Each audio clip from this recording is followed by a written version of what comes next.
full of loneliness and misery and suffering and unhappiness, and it's all over much too quickly. The question is, have I learned anything about life?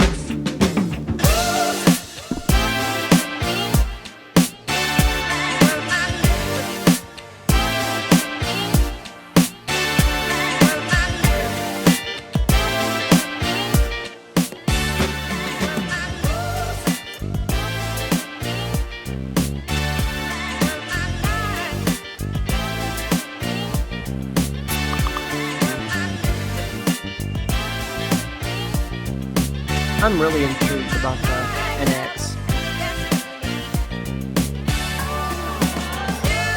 Such an interesting console.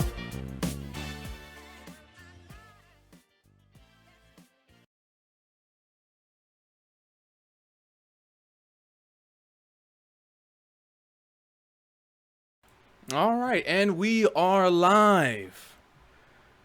Oh, it's been like a year and a half to almost 2 years since we've actually had a EoZ podcast. We're rebranding it to be, as you can see on screen, Essence of Zen After Dark. I'm joined today with good old buddy Shred, who was the newest member of Essence of Zen. How's it going? Today we're going to talk about a slew of varied topics. We'll also be joined later on by Lewis, also known as That Mexican with a K. He's having some technical difficulties via downloading the client through his telephone. Actually, would you call cell phones telephones still? Telephone's kind of an old term. It's like landline. I don't know. Like, it's just such an old term. It is, but like I wondered, like, because cellular phone are called cellular phones because, you know, cellular devices on the cell phone networks. But does tele, like, you know, in front of telephone actually correspond to like landlines? I don't know. Well, I don't know. Maybe because cell phones are kind of becoming the new landlines because nobody really has landlines anymore. So I guess we just call it telephone. Very true. Very true. Actually, I know a lot of people in rural areas still use telephone line, like the landlines, and I find that weird because technically we have the technology capable of giving everybody really simple, basic telephones or cellular. God damn it, cell phones. Yeah, it's kind of just like it's an obsolete technology, and you know, with cell phones it just makes communications way more widespread, and it's cheaper and. It's just more like beneficial to, you know, society as a whole. It's Exactly. Don't know how else to express said thoughts here at Essence of Zen After Dark. I like the name After Dark. But the funny thing behind it is it was created or somewhat created by one of the people from our streaming groups with the gaming.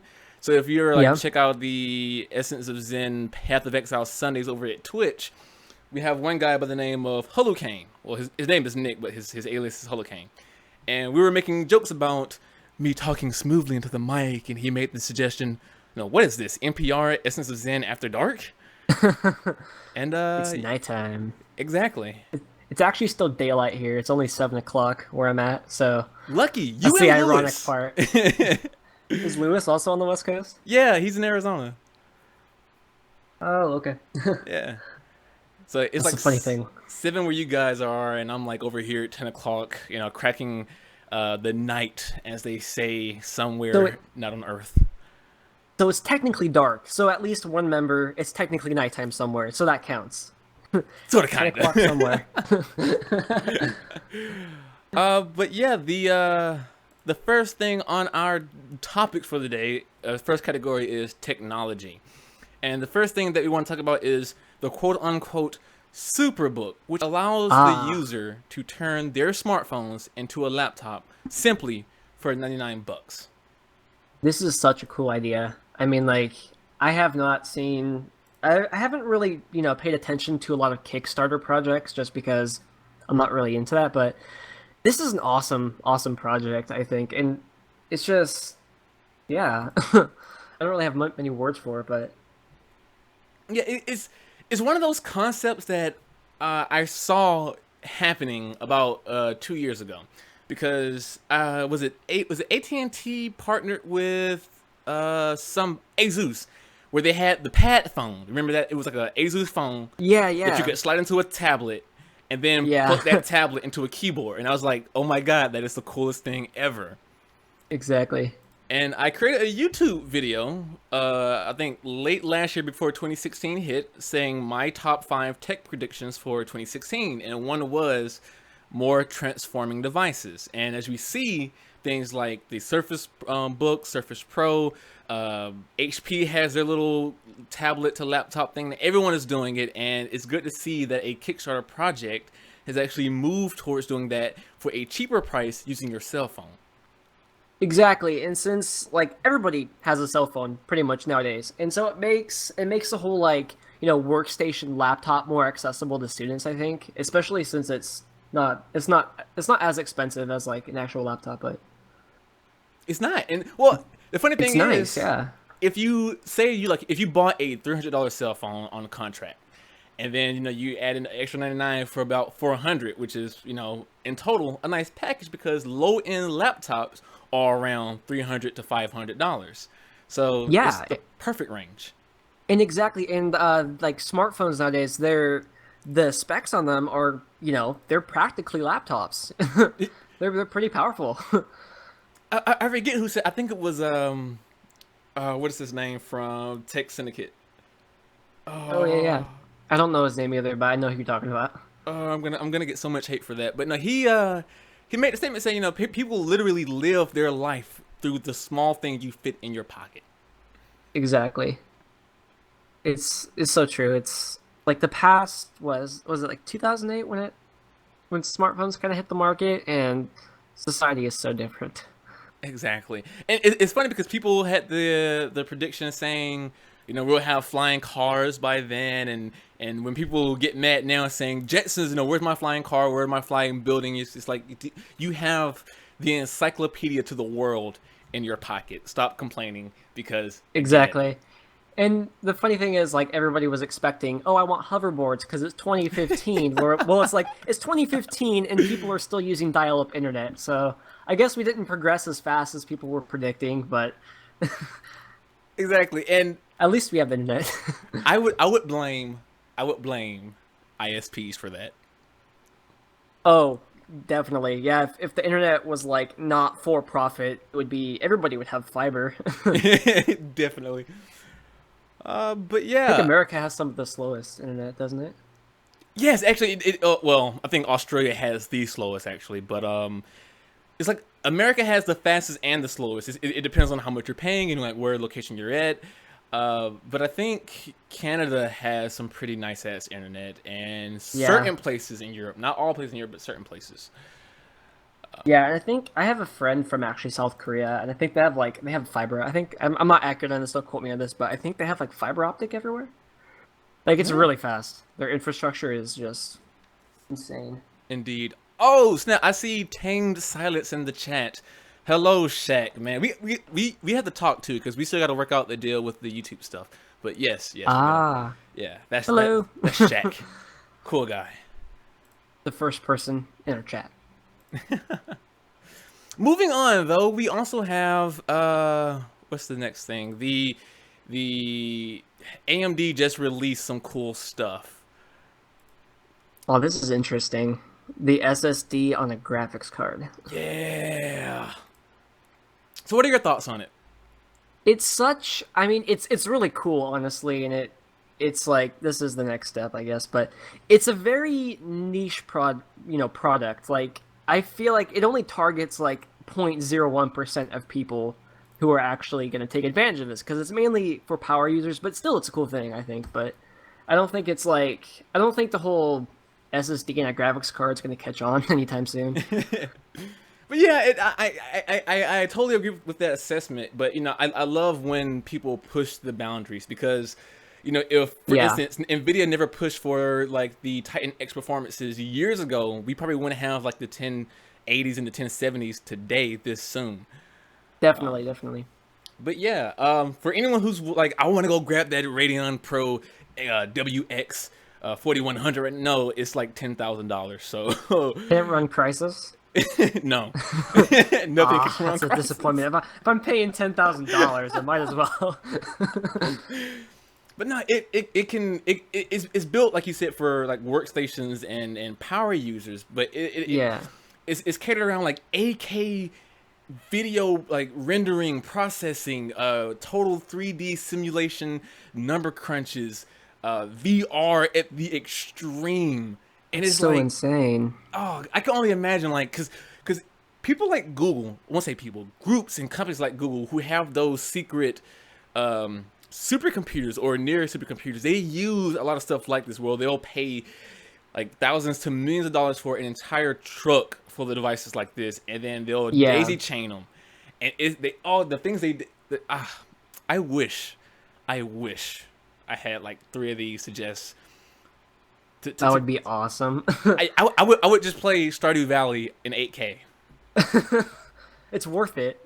Then I could actually use the FreeSync on my monitor, because I got my monitor because it was like the best bang for your buck, 1440p, 144 hertz, but it has FreeSync. Although I'm an NVIDIA user as of now, but yeah, if I had one, I could actually use FreeSync. I'm curious about your monitor as well, because I know you are so proud of that thing. It's like that is your current baby, and it looks nice. It is. Man. I know. It's like the main highlight of my setup, and it's just. I just need a new GPU to take advantage of the 1440p, 144 hertz at all times, because I'm running a 970 right now, and I would love, like, I'm actually looking forward to the new Fury line of graphics cards. Oh, like what? Like you said you're going for a 1070 soon, right? I was thinking about that, but I'm also keeping my options open for AMD's cards because I'm actually curious about FreeSync. Huh. I haven't seen it yet in action, personally. I've heard good things, but man, if NVIDIA wasn't so locked down, man, I could be using FreeSync right now. Hold on, let me. You edited the server.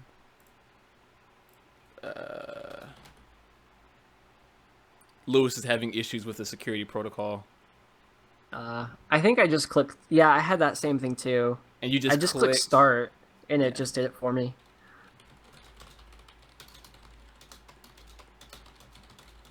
Oh, there he goes.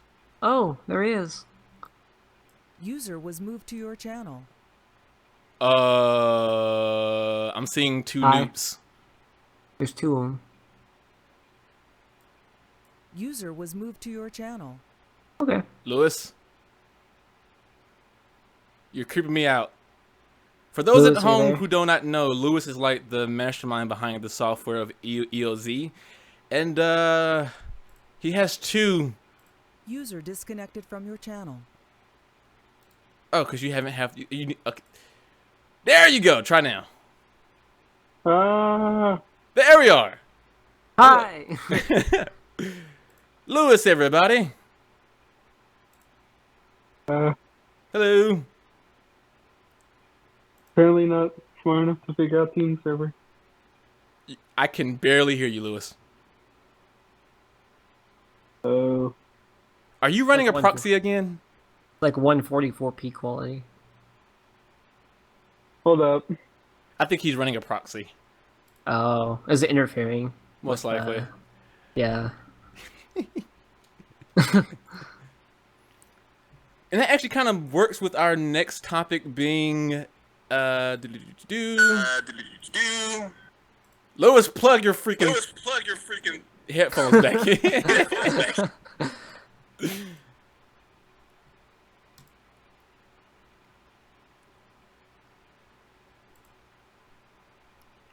But with our next topic, it is actually. Can you hear me now? It is actually up. Still echo. Do you hear echo? Yeah. Yes. Yes.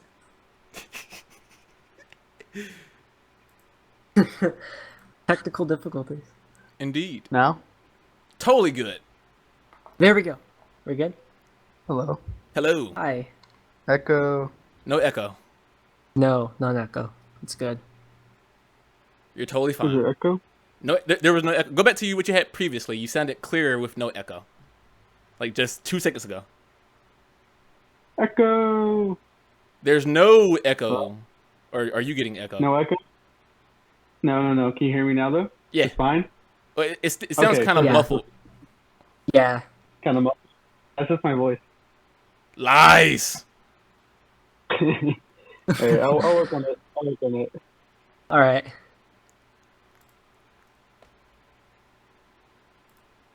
See, people, this is what happens when you do live streams, especially on the first episode. Technical difficulties all the way around. Things happen, and you don't predict them, but it's bound to happen. I mean, part of life. I'm pretty sure we're just being attacked by Bill Cipher. If anyone catches that reference, I love you. I'm on the podcast. I didn't even catch the reference. I'm sorry. Bill Cipher is a character from Gravity Falls. He's like the little triangle Illuminati guy. Oh, okay.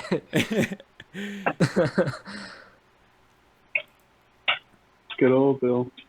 Indeed. But our next topic, though, is why is chmod tac capital R777/destructive? Lewis, you're a Linux /guru /sudo uppish delete all. Yeah. That's because apparently services start conflicting with each other. Because apparently not every service is supposed to have access to every single file. You don't say. So, yeah. So everyone trying to get their hands into the honeypot at the same time.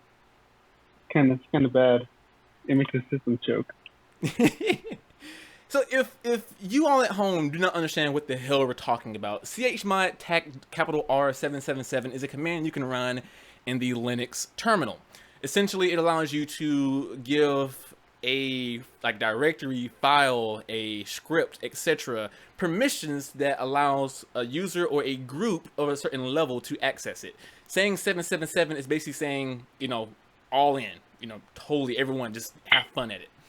So it's kind of the same practice as to when you were probably younger running Windows XP, and if you're my age or older, Windows 98, to even Vista 7 and more, you are always pushed, not forced to, but pushed to have one admin account and a set of lower accounts for your normal users like mom, dad, your brother, your sister, your dog, your grandma, and etc.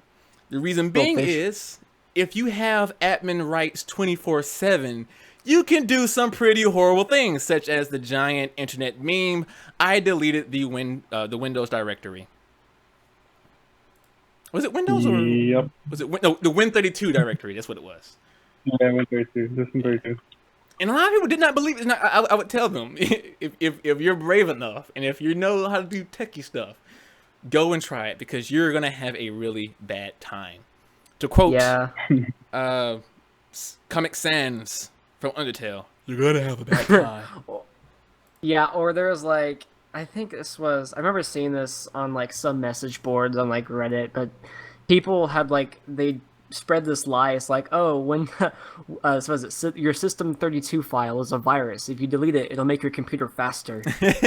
I feel bad for people who actually believe that.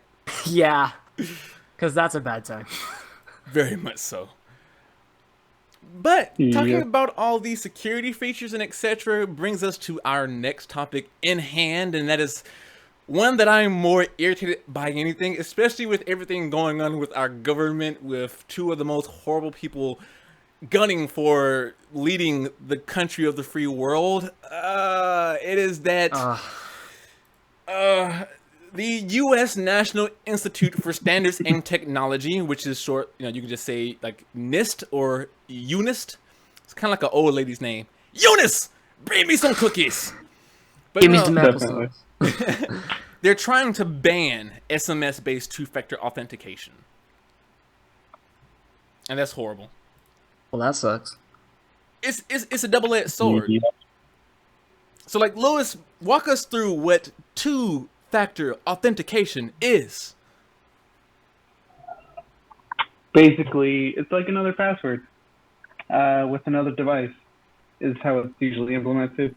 So basically, Joe Schmo logs into Google, and then you usually have some sort of other device, usually your phone, that gets a little message saying, hey, someone try to log in. If this was really you, punch in the following code.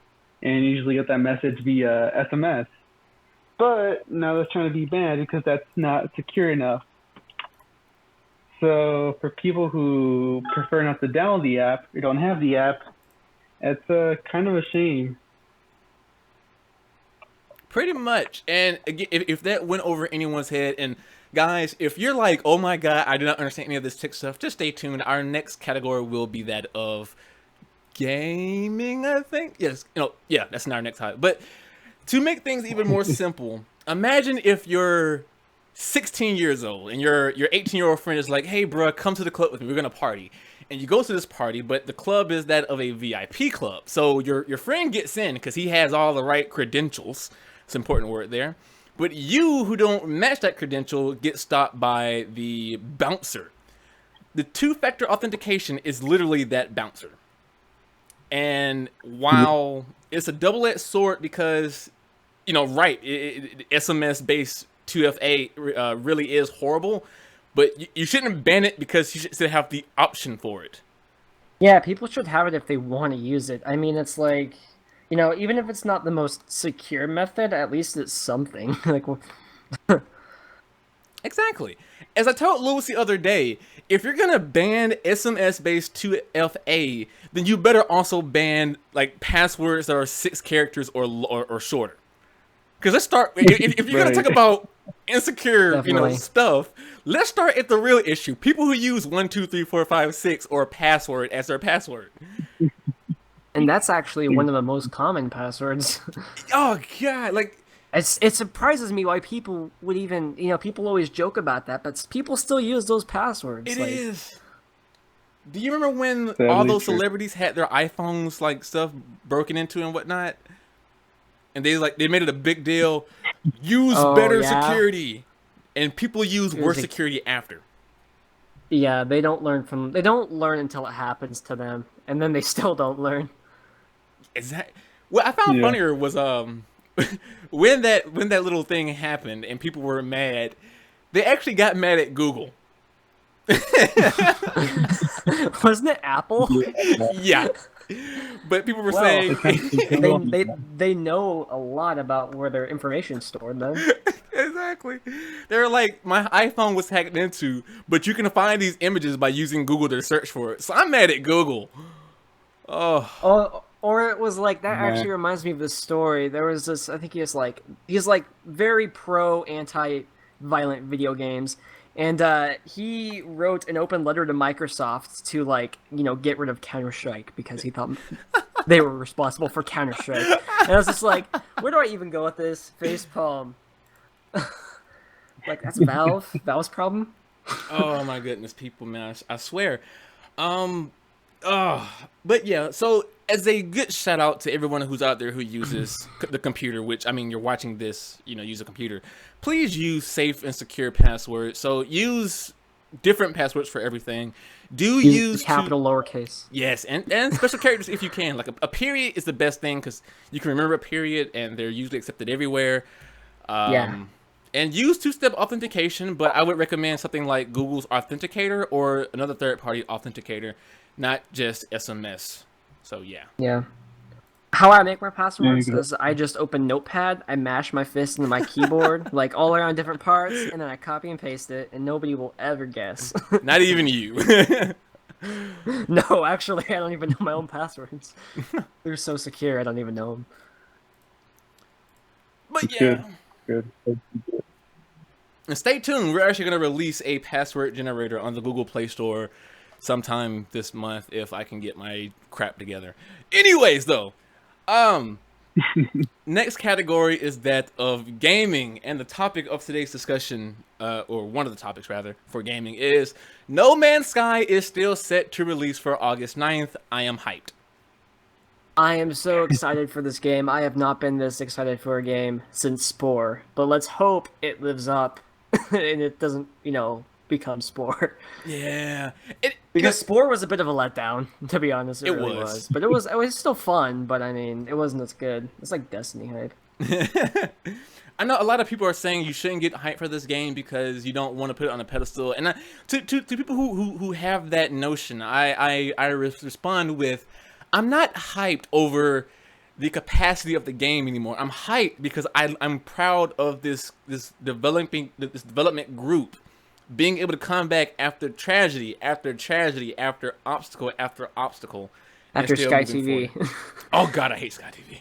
Oh my God, they're so annoying. They are. For people who don't know, the reason why No Man's Sky was pushed back at one point was because Sky TV had say, "Oh, we own the rights to the word Sky," and if you're thinking, well, that's BS, that shouldn't stop someone from. They're the reason why Microsoft changed SkyDrive to OneDrive. I know that just blows my mind how they were able to actually win a case. Like, it just sounds preposterous and stupid, but they've actually won. So Exactly. I'm happy that No Man's Sky gets to keep No Man's Sky, because what would we call it? Like No Man's Space? I don't know. Actually, No Man's Universe. Ooh. That actually doesn't sound too bad. Yeah, let's make a parody game and try to ride the train. It should be like a D-make 2D.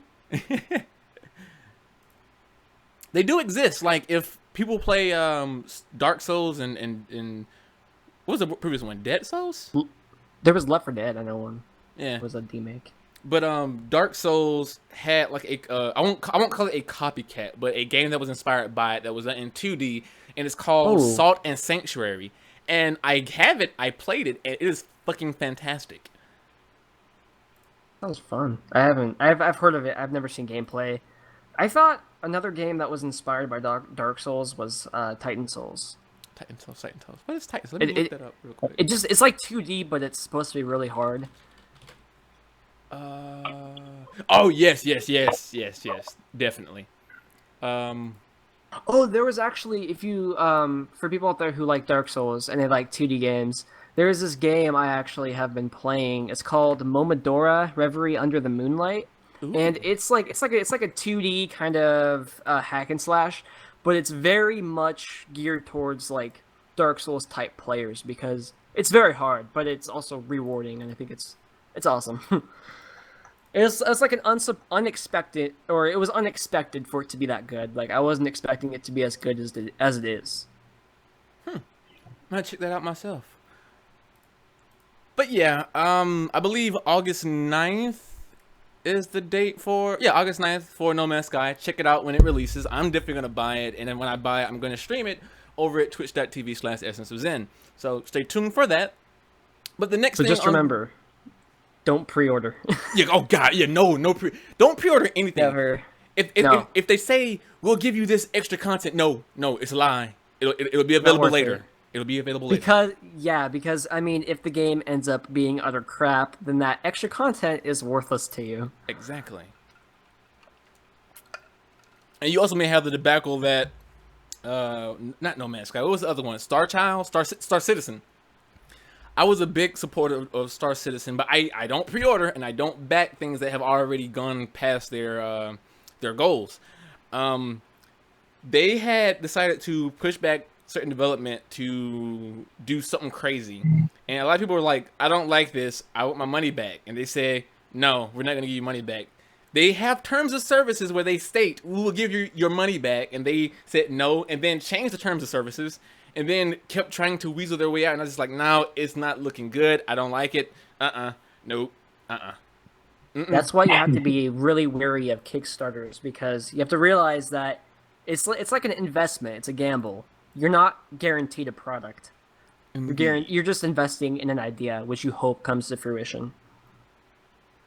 Like ketchup-filled French fries? Those are a thing. It was on Steven Universe. Oh, okay.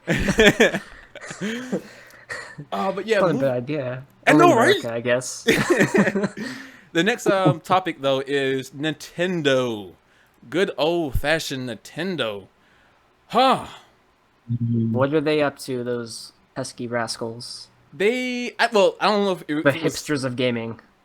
That's the perfect title for them. Oh my! I probably chipped the mic there. They so are. They are so images released for these supposed specs and design for the Nintendo NX is not 100% confirmed, in my opinion at least. People are saying it's confirmed. I have yet to see personally concrete evidence. It could be real, but I'm still holding out a little bit of hope. But the NX is a Tegra-powered HD TV portable hybrid console. And it looks cool, but not for a major console in my opinion. Well, I guess if it's going to be powerful enough, I'm hoping it is. And it has like an HDMI out, that would be awesome, so you could hook it up to a TV. Because I think everything is rumors at this point, is what I believe. And is it just rumors? Everything, in my opinion, are rumors except for the fact that we know it is using the NVIDIA Tegra K processor. Yeah, so they could be like, merging mobile and console gaming. And so, I mean, it could be like sit in your living room. And then I'm guessing like it could be like it's kind of like the Wii U's idea where you can take the controller, with the gamepad, but it actually like can go outside the house. Yeah. It sounds cool. It does. It's just I'm concerned, and the Nintendo NX article that I wrote for this will be out tomorrow afternoon Eastern time. But generally speaking, I'm really concerned because, like you said, it seems like they took the nunchucks and the Wiimote from the Wii, took the gamepad from the Wii U, and fused them into one solid thing as like the thing. And it's not a bad idea in my opinion, because those like the motion controllers worked for certain games, and the gamepad for the Wii U worked for certain games. But I'm not yet seeing anything about a pro controller that should come with the game with the console out of the box, and I'm just worried that they're trying to be so innovative that they're going to fail again, especially with the fact that we know it's using a Tegra line of processors, which means it's going to be more powerful than the Wii U in my opinion, but it still won't combat against the PS4 or the Xbox One, which it may not even be trying to tackle, but then that still worries me.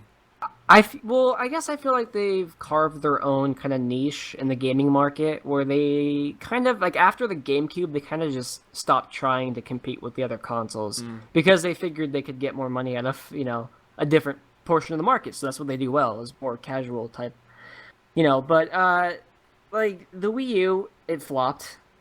So I feel like they should have, maybe played it safe and just stuck to a home console. But yeah, I don't know. Like, again, I'm rooting for the idea because it seems like a really cool, unique, interesting idea. I think that it needs to be backed by a lot of games, because yes, that's like the biggest issue they had with the Wii U, in my opinion. Aside from naming it the Wii U, making people think it was an extension to the Wii. It's kind of like the 64 disc drive. You know how good that went. Right. And just support third-party developers, man. Just God. Yeah, that's a big one. Because if you don't have third-party support, I mean, first-party can only take your console so far. Yeah. One thing to note, though, and Lewis, I think you'll get a kick out of this. They are going to serve, supposedly, again, not 100% yet confirmed, the games through and I'm going to say this, but don't get mad, proprietary hipster cartridge. They're going back old school. What? Yeah. Yeah. Then the Nintendo NEX. But no. The cartridge, they're solid state cartridges. So I'm like, oh, that's like, from a hardware perspective, that could be actually really cool. And I know I used the term proprietary. So a lot of people are like, oh, no, don't be so locked in. It's totally fine because, CDs even today, in terms of gaming consoles, there's technically still a proprietary. Xbox One CD is not going to work in a PS4 CD, or drive. So, yeah. I'm curious how much they're going to be holding, how much data, because that's also a big thing. Although, if you look at it, SD cards can hold a lot. So yeah. Supposedly, they state that Nintendo reportedly recommended 32 gigs as the standard physical game size for their cartridges, but I said, whoa, Yeah. that's more than I thought. I mean, it's not that bad because if you think about like the PS4 and the Xbox One, they use Blu-ray CD like discs, right? Yeah. Right. Blu-ray CD disc utilizes around 50 gigs, so it is shorter, yes. But when you take into account that it's using Tegra K processor, so it's not going to be, Uncharted 4 graphics, so it's going to not be as big in terms of game sizes. It makes sense. But if it's solid state, what's cool about that is that hopefully they'll have it so where it'll be running off the cartridge, because you know how current gen consoles you have to install off the disc. So like disc can only a disc can only go so far. I feel like discs are kind of being phased out, and so Nintendo could be onto something, at least from a technology standpoint. Not really like a commercially successful standpoint, but technology standpoint, that this could remove installation times and make consoles plug and play again. Yeah. But who knows? We'll have to literally wait and see next year in March, I do believe. It's all just a bunch of, speculation. Yep. But I will give it to Nintendo, though. The fact that they're going to the quote-unquote cartridge style, it shows that they're still using that super-duper power of nostalgia, just like with their mini NES they relaunched a while ago. Yeah. So, I mean, kudos to them. I just really want to play the new Zelda. I mean, if it has like an HDMI out so I can plug it to like a TV, and it's going to be more powerful than the Wii U, then I'm probably going to get it just for Zelda.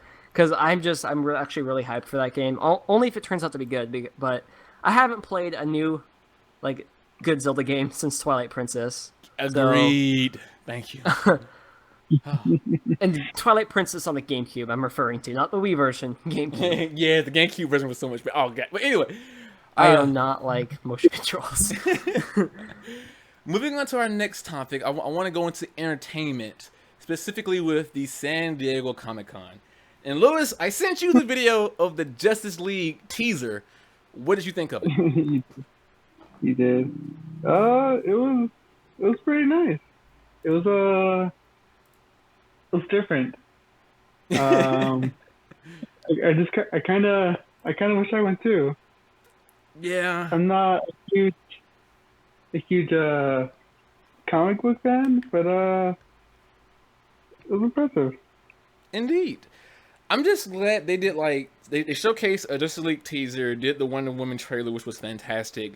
I think the final trailer for Suicide Squad, also fantastic. We saw Dr. Strange new trailer, fantastic. We got a look at Luke Cage for Netflix, fucking fantastic. And there's a pattern here, if you're wondering. Everything's been fucking fantastic. And they're saying that they're gonna bring in Ghost Rider for Agents of S.H.I.E.L.D. Now, I've not been the biggest fan of Agents of S.H.I.E.L.D. since season 1, and I'm hoping that Ghost Rider can actually bring in that extra juice that I feel that it needs.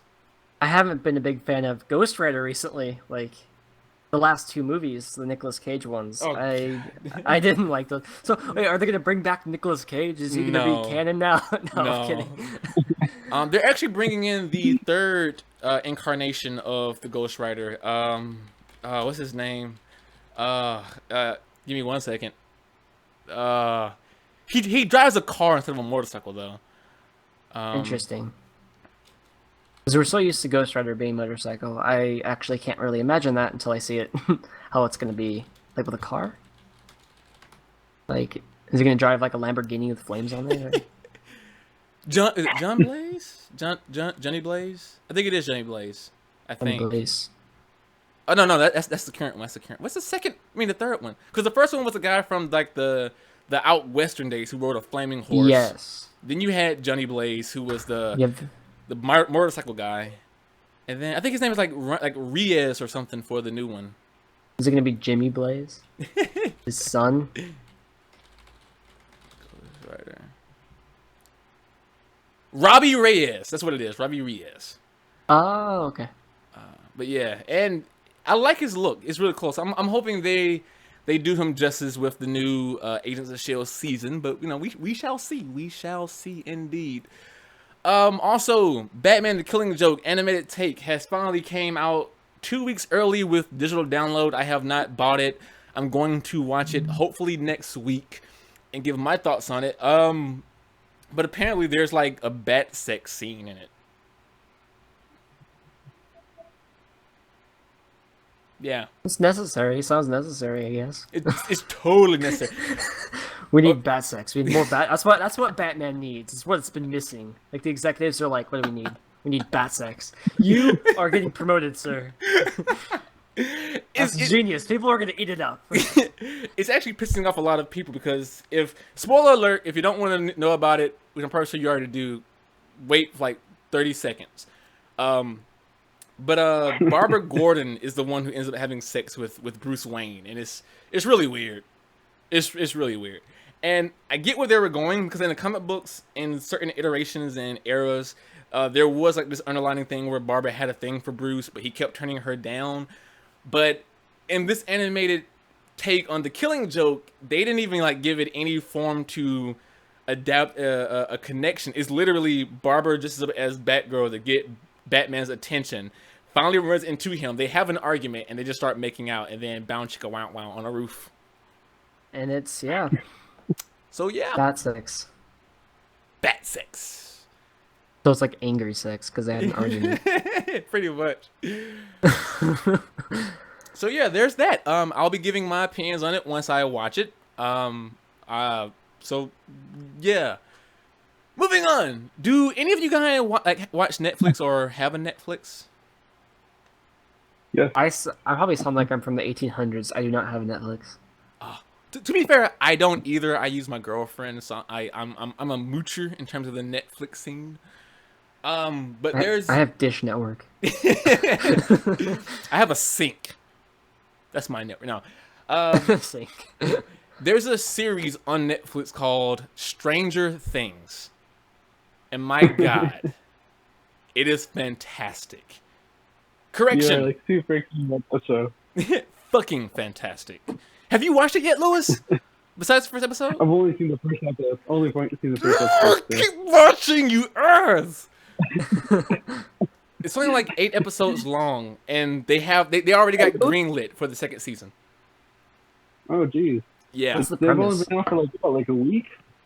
Nope. They just I think a week. Yeah, about 5 to 7. I think a week. Yeah. A week, maybe like 8 or 9 days. Yeah. Yeah, And it's not already this huge. popular. So the premise is it takes place in like the 80s. I mean, I think they don't give you a setting year, but based off the neighborhoods, the communities, the people, and like the technology, I'm guessing the 80s. But you have these 4 kids. One kid goes missing, and like there's like a secret research facility in their small town. This creature is on the loose, and the creature is. I don't want to spoil too much. I'll just say this. What got me hooked was in the first episode, the child who goes missing later on is riding his bike.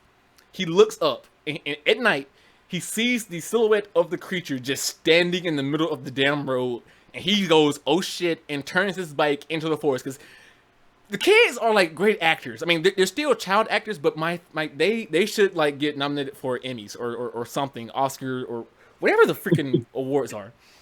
But he rides his bike into the woods and crashes. He goes to grab his bike, but sees the creature coming down the hill. So he goes, nope, leave it. Goes running, runs to his house. He opens up, he locks the door, and he looks out the window, and he sees the thing crawling through like the clothes hangers in his backyard.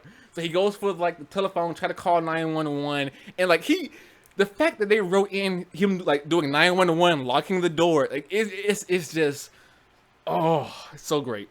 And that's all I'll say about it. I give it.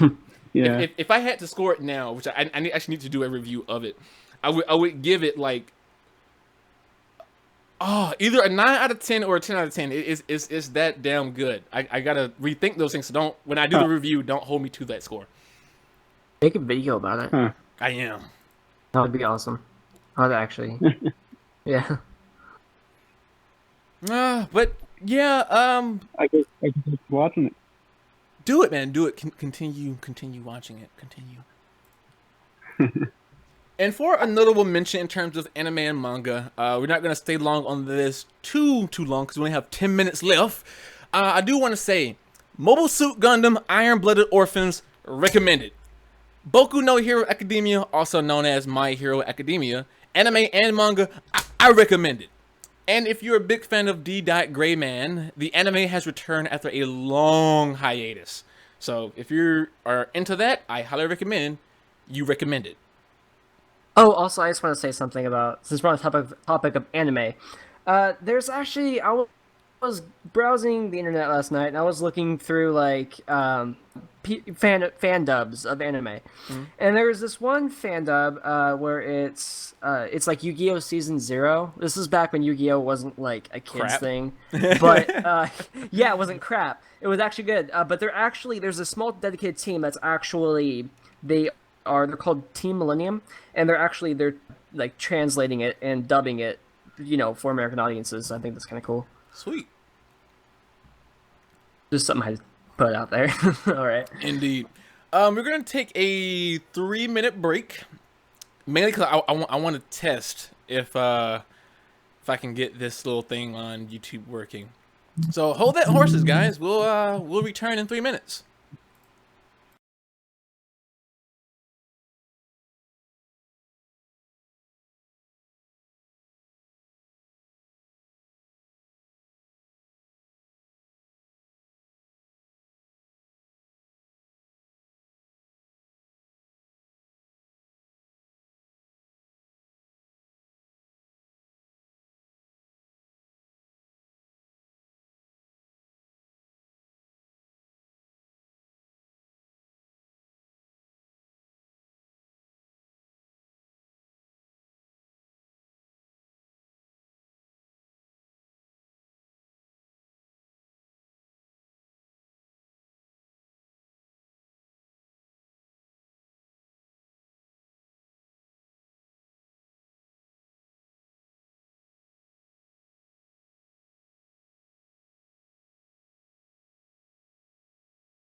And we are back after a nice break where I've had a sauna with hot stones caressed tightly on my buttocks. I mean, hey guys, how you doing?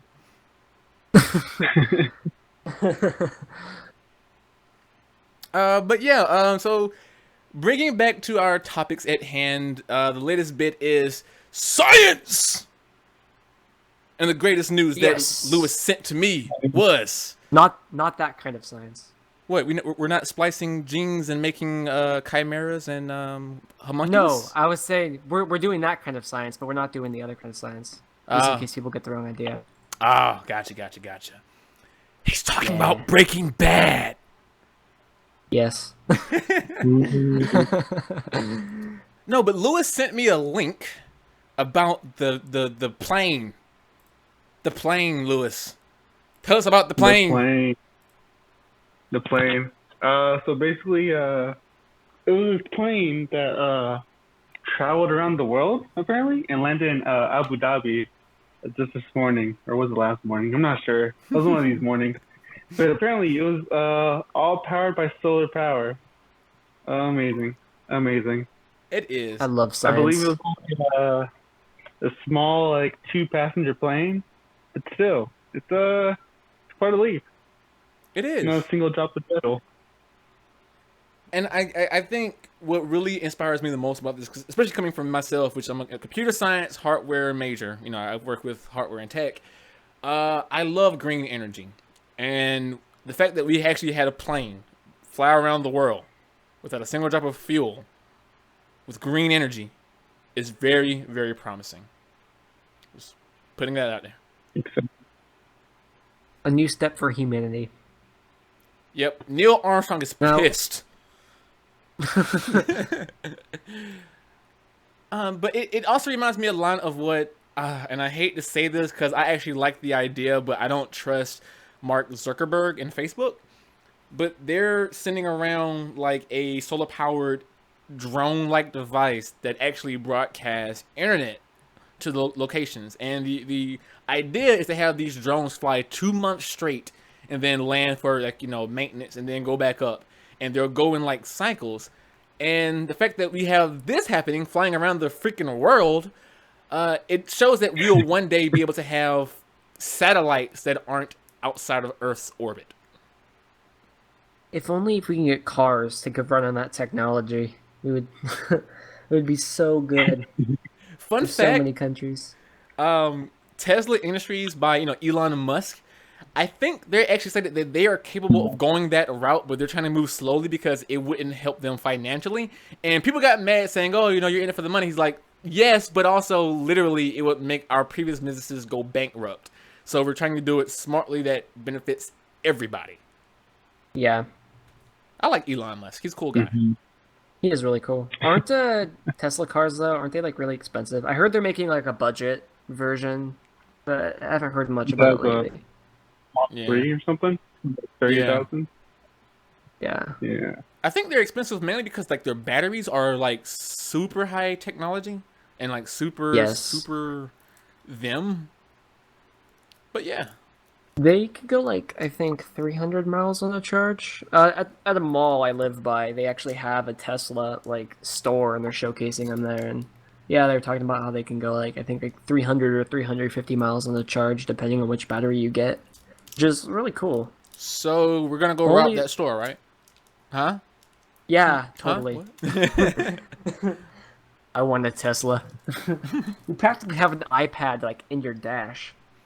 It's massive. It's like the size of a forearm. It's so cool. It's like you can play Pokemon Go in your car. Like you're driving, there's a Pikachu on the intersection. Oh, breaking news, there's a pileup.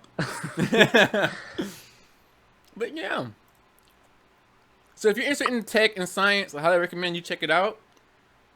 I'll try to have like all the links to these articles later on posted afterwards. Aside from that though, we also got a giant significant gene discovery by the ALSA.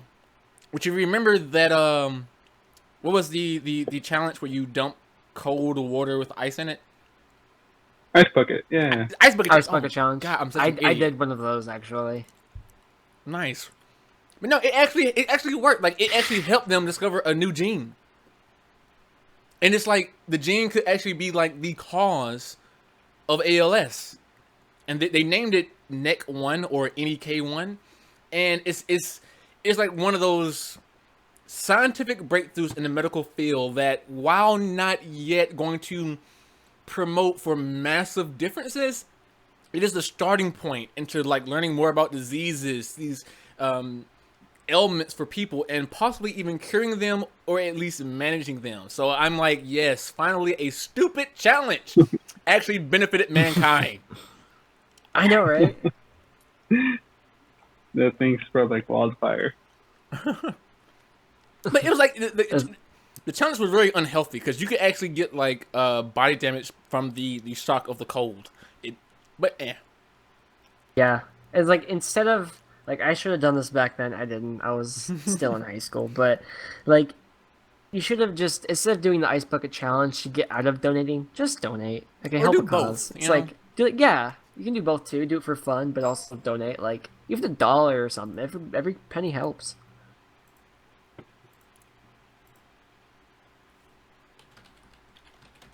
Sorry, Lou just sent me a secret message about him finding his other headset. From another headset, I don't have to use my phone anymore. I also see. But yeah, our next topic in terms of science is, this happened like literally yesterday. So I'm not. It was published in I think a Korean university. So I'm not like super sure. So before it says check your sources and saying you're giving out false information, it's literally on the cusp breaking news. So don't get me slack if it's not up to standard, okay? But we had the LIGO Virgo collaborations could possibly have found the primordial entities that formed just after the Big Bang. And the primordial entities that being the two black holes. Oh. I'm sorry, I'm tweeting Annihilator. I should disconnected not. from your channel. Whoops, who was that? Lewis, where'd you go? User was moved to your channel. Okay. I shouldn't eat Annihilators while I'm doing the podcast. But, so the importance behind this is, I think in 2009 or somewhere a few years ago, they discovered the wavelengths from black holes near the center of the universe. And what this did was confirm that, Albert Einstein's theory of relativity was in fact correct. Thousands of, well, I won't say thousands, was it thousands or hundreds? I don't know what year he actually lived in. I'm a big fan of him, but I don't know his date of birth. Time frame? I think it was like late 1800s to early 1900s. Yeah. So yeah, let me not sound Google stupid and Albert say, Einstein. hundreds of years later, his theory was proven in fact correct. And He died in 55. Wow. Okay, sorry. That's it. Let's go on. But his theoretical, thesis and everything was proven factual hundreds of years later, and we got like the wavelengths, and we played the sound from it. Of course, people who are like, how do you play sounds from things that were in space? When there's a vacuum, it doesn't make sound. It's like you pick up the waves, and then we use our instruments to perceive said sound. It's not actually our machines what make the sounds. We're just converting the wavelength into. Anyway, though. So, basically, in Kyoto University, which is where the source derives from, they did some testing, and there's like the LIGO Virgo collaboration, and it found to be fact that these binary black holes were actually discovered, and yeah, it's thought to be like either the first or a set of the first black holes that spawned after the Big Bang. And if you don't believe in the Big Bang, that's fine. But if you don't believe in like the center of the gravity with things like primordial beings of black holes, then get the hell out of the podcast. I'm sorry, but no. We'll just have a talk later. Oh my God, Yeah. your voice sounds like butter to my ears now, Lewis. Sweet, sweet butter. Oh, it is so Jazz. much better. Yeah, I found my old gaming headset. Nice. In the last 5 minutes of the podcast. In the last 5 minutes, for all it's worth. But At yeah, least you get they can hear it now. Indeed. So now you can actually hear Lewis's sweet, sweet, sexy voice of Mexicano. To its full capacity. To its full capacity, exactly. Dude, I'm gonna use that one photo that you Photoshop with your head on the muscular body as like for an ad. You wait, Lewis. That will never stop haunting you. I'm gonna use it. Oh god. But no, you can check out the links on that particular thing from Science News Daily. Yeah, Science Daily. And you can see from the Cornell University Library, they have the document set from the thesis and the paper from Kyoto University by Misao Saki, Teruaki Tsuyama, Takahiro Takanaka, and Tsuchiro Yokoyama. I hope I pronounced that somewhat right. If I butchered it, go Mendasai. Anyway, though, I'm not even sure if that's Japanese. I thought it was Korean. I don't know. I'm sorry. I'm being rude. No, Mendasai is Japanese. Yeah, it's like trying to speak Japanese to someone who's Chinese. It's like you get slapped in the face. Exactly. But that wraps up our podcast. Yeah, first episode for the return. Wait, no, actually, I forgot the last bit about. Well, new member, Shredded Bullet. He's here with us. Check out his videos on his channel, youtube.com/ShreddedBullet, as well as the videos on Essence of Zen's channel, youtube.com/Essence of Zen. You're watching it now. Check out the latest awesome video, the Surface Book 6 months later. I'm very proud of it. It's only like 4 minutes long. It took 2 weeks to make it. And check out the It's really good. Thank you. I put a lot of work in that. That's probably like your best video yet.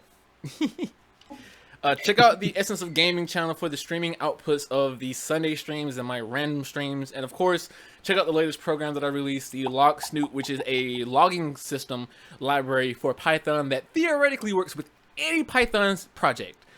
Check it out. Subscribe. and subscribe. Yes, subscribe. Please. We need to eat. But yeah, guys, that wraps up the podcast. Any closing statements from you guys? I'm actually putting out an unboxing video for my next video. Ooh, So, of what? I'll be unboxing the newer like boom microphone arm stand or whatever. It's a weirdly phrased like product item, but it's basically just like a boom stand that clips to your desk to hold your microphone. Nice. So it kind of enhanced my setup a bit, make my setup more productive because I don't have much desk space. Cool. Lewis? Keep it cool, guys. Keep it cool.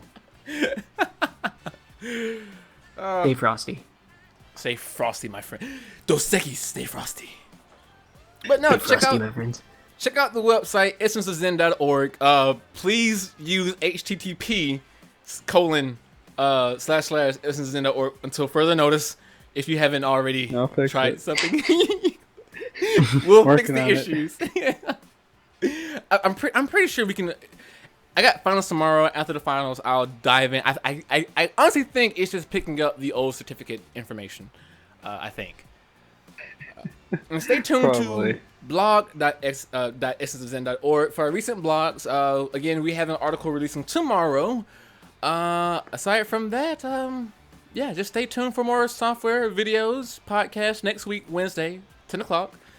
Stay tuned on Sunday, 3:30 Eastern Time, twitch.tv/essenceofzen. Myself, Piranha, Hurricane, D. Wilbur, and Clordock will be tackling maps again for, I think, the final week of the Path of Exile Prophecy League. That's a mouthful, damn it. But until then, guys, we will see you next week, Wednesday. Stay tuned. Keep it good. Essence of Zen after dark.